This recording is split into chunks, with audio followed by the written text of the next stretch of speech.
Welcome to Inside Texas Football, powered by InsideTexas.com.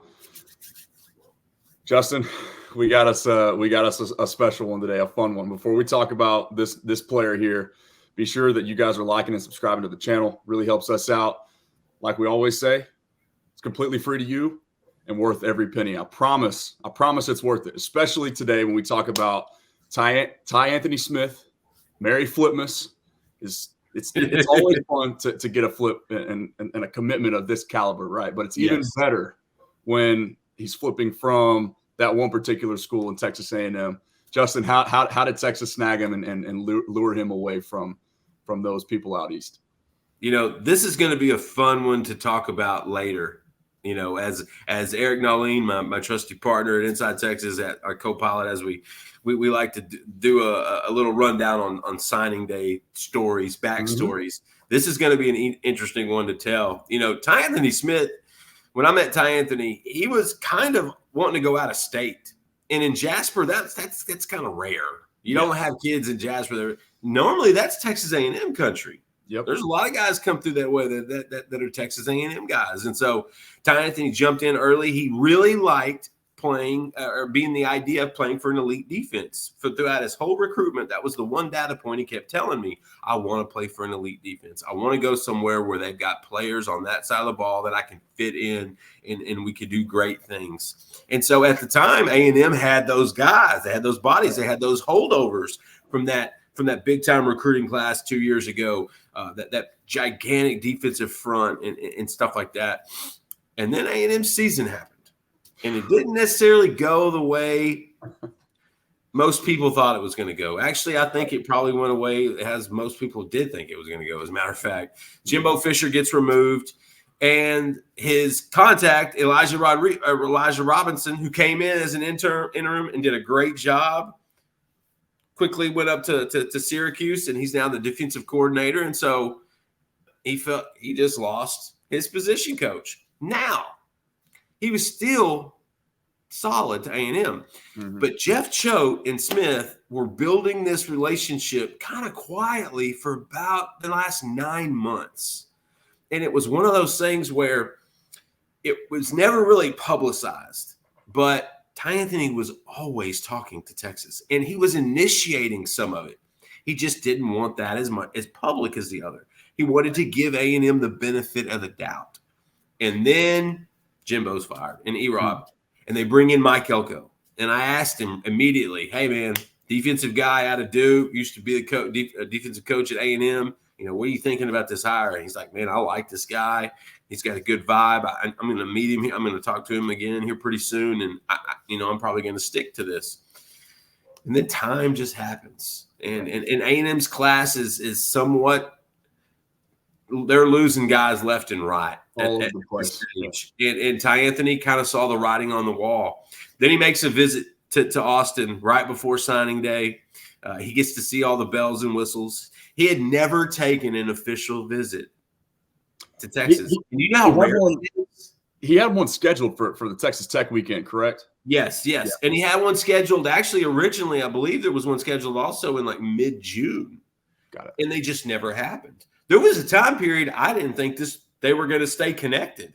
Right. You know, if it wasn't going to be A&M, USC, ask him. USC had his ear. There was a stretch where I thought this kid might go out west, but that didn't happen. You know, he wanted to stay closer to home. He wanted mom, dad be able to see him play, his family, his friends. And so they flipped an Aggie. This was a guy that Texas wanted from the start. And, you know, he's not the linebacker flip from A&M that they took last year, Anthony Hill Jr. Yeah. But Tyanthony Smith has a similar trajectory.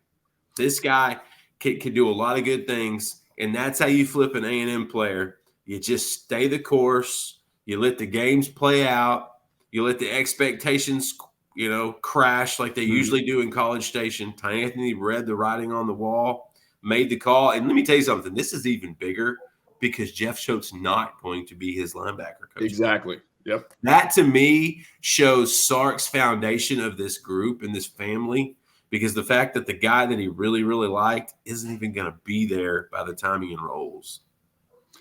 Yeah, that's that. I love how he kind of teased the whole the similarity or the familiarity with this type of situation, flipping a linebacker from the same school in a previous cycle. And if history repeats itself even remotely close to the way that it did this season, then we're definitely going to love where we stand in that room next year. And before, I'm going to let you kind of talk about the style, I guess, his play style and his skill set and how that's going to translate in the timeline. After this quick word from our sponsor really fast, we're going to, we got to show some love to our guy, Andre the lawyer here. If you have a personal injury, that's the guy to call, 214-444-8808. He's located in Dallas, Texas, and he helps injured Texas Longhorns just like you. Car wrecks, slips and falls, 18-wheeler accidents, on-the-job injuries, and wrongful death. He's got you. All right. He's a proud Inside Texas reader. And if you're hearing this message or reading it or seeing it, he wants to help you too. Right. Absolutely. Once again, that number 214-444-8808. Justin, I got it. So before we talk about the skill set, once again, I got a question for you. And what does this say about how this coaching staff views Tyanthony Smith, considering, right, the 2023 cycle, it was a linebacker heavy class, right? Yes. Anthony Hill, Leona LaFalle, Samaj Burrell, Darian Gillette. I think there may have been one more Jelani McDonald was in the linebacker category, but we knew that wasn't going to stick, and he's going to play safety. But yeah, four big guys. Right. And I think that's kind of telling for me, just reading between the tea leaves a little bit. It's not like they're necessarily desperate for depth at that spot, but when you see a guy like Tyanthony Smith, and he's a one or two names this class that they want to add to that position room, I think that speaks to how this coaching staff views him. But as well as you mentioned how the not necessarily, maybe not the body type ready for SEC football week one, but just kind of getting him acclimated into that room behind some of these other guys is only going to bode well for him long term. And then this is going to be something that like the rising stock that we continue to see. We didn't know if Texas was going to take a linebacker in this cycle, Landon. We really didn't. And there for a while it looked like if it wasn't going to be Justin Williams, it wasn't going to be anybody. And so with Tyanthony, they had to come.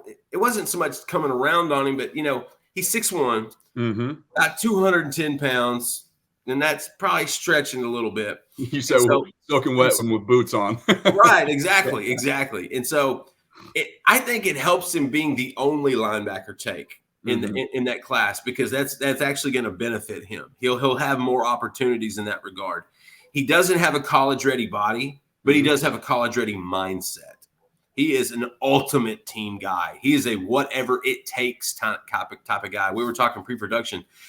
His game against Silsbee, the end of the regular season, they lost it, a close game, a nail biter at the end, was one of the best games I've ever seen on tape of a kid. Like playing both ways, running the ball, tackling, going crazy. I talked to his head coach a few days ago at UIL state championships, and he said, once the West Orange Stark game happened, it's like Tyanthony flipped a switch, and he was already great. He was already doing great things. He's the consummate sideline to sideline, doesn't get caught in the wash, shoots gaps. He is your quintessential linebacker take with potential to add. And that wingspan, I'm telling you, look at his hands, look at his feet. This kid with big feet, good wingspan. He's got the frame. Okay, he's going to add some mass. Oh yeah.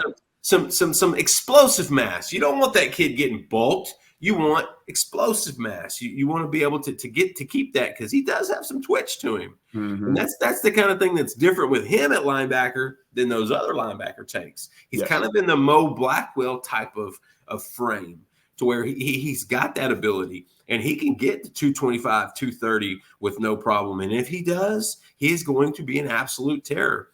And so this is a guy that the linebacker group in state for 2024 wasn't that great. And I think that's one reason they went big in 2023, because they knew they weren't going to have, there were going to be slim pickings in this cycle. There were two guys they absolutely loved, Justin Williams and Conroe Oak Ridge. He's signing with Georgia. He's devout there. Tyanthony Smith was the other. I got to catch him play a couple times this year, and the one takeaway I had was he's everywhere. He smelled the ball. He just there wasn't a spot. They would try to run away from him, and he would still track and smack. Mm-hmm. And so that's the beauty of Tyanthony, is that he's going to be able to cover in space.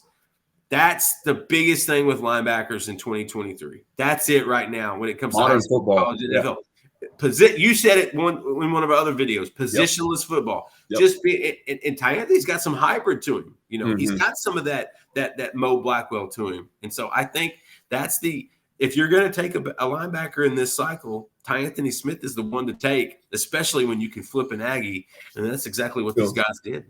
Yeah, it feels that much better, man. It really does. It never gets old, I promise you. And that's the Mo Blackwell thing, I think, is a good segue. I wanted to just kind of elaborate just a little bit more on the skill set. And like, you really see the sideline to sideline ability pop off when you watch this, right? The closing speed is absolutely there, and you see like the arm length that you talked about. And again, this could be a kid. These are 18-year-old kids. They don't stop growing even vertically as well sometimes till they're 22, 23 years old. So yeah, I love having kind of the patient mindset and getting ahead of the curve, right? Understanding, having the wherewithal and the foresight to see, okay, maybe this 2024 class isn't quite as deep, so let's take an extra guy or two like Leona Lafau and Darian Gillette and to stack on top of Anthony Hill. Now you got this kid who is your prototypical, hey, let's build and just like keep climbing, right?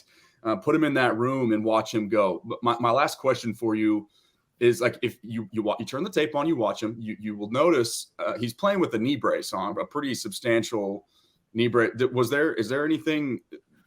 What was the issue with the knee? Do you have anything? I want to say something happened maybe his sophomore or junior year. Okay. It may have been his junior year. I don't know for sure. I don't want to speculate. I don't know for sure. I do notice the brace as well. Mm-hmm. I can't remember exactly what it was, but whatever it was, it hasn't held him back. His senior year was his best year. Yeah. And that's what you want from a developmental guy. You don't want the guys that are just ready-made 5 stars that have no ceiling. They've already hit it. You want the guys that can grow into it. And Anthony Hill is a guy that can come in and played early, made an impact, started by OU, and I think that writing was on the wall. Tyanthony is your developed guy that in 2 years, Jalen Ford was a 3-star that people weren't paying that much attention to when Texas flipped a few years ago. But he developed. It takes time. David Bennett was another guy that was a little under the radar, didn't really play much his first 3 years. And then all of a sudden, that senior year, he starts to spark. The light comes on. And now you got a guy shooting gaps like Gary Johnson in 2018. And so that's, to me, Tyanthony Smith's. It's the fact that you can mold him. It's that clay that you can develop. Anthony Hill came in. You knew that dude was going to be a monster. Tyanthony has the same type of attributes. It's just going to take him a little bit more to get to that point. And so I'm just envisioning, those two guys playing together on the field at the same time. And with that ability and that athleticism and that mindset, those guys bring hat on a daily basis. They know what their job is, and they love the contact. And I think that's why Tyanthony Smith is an absolute steal. Yep. You talked about that warrior mentality from Beast, Texas, man. And that's exactly it's just yet another guy that fits that bill.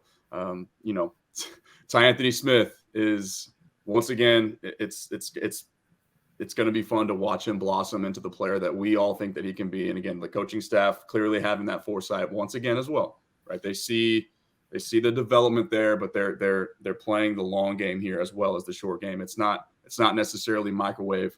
Right, exactly. So and of note, Jasper the Bulldogs, and so Rubble, he wanted to tell me Tyanthony's got that dog in him. Tyanthony's got that dog in him. So Rubble wanted to let me know. He watches tape with me too, and that's his eval as well. He's like, Bulldog. I said, Bulldog. Check. Go get him. Well, this has been fun, Justin. Thanks for all your insight on this one and helping fans kind of understand a better idea of what exactly that they're getting here. Be mindful, right? Sometimes you get caught up in the stars and the ranking system. It's much deeper than that. Whether you see him as, some sites have him as a 3 or some sites have him as a 4. He's a 4-star kid, right? But even if he wasn't, these 3-star dudes, a lot of times you're you're recruiting them at their floor, right? And there's only room to improve from there, like as opposed to going to get that 5-star guy. But Tyanthony Smith, this is a big one. Flipping him from that particular school, Texas A&M, got him now. He's your newest Texas Longhorn, and it's going to be fun to watch him grow. Thanks again for watching. Don't forget to like and subscribe to the channel. Like we always say, it's completely free and worth every penny. Talk to y'all soon.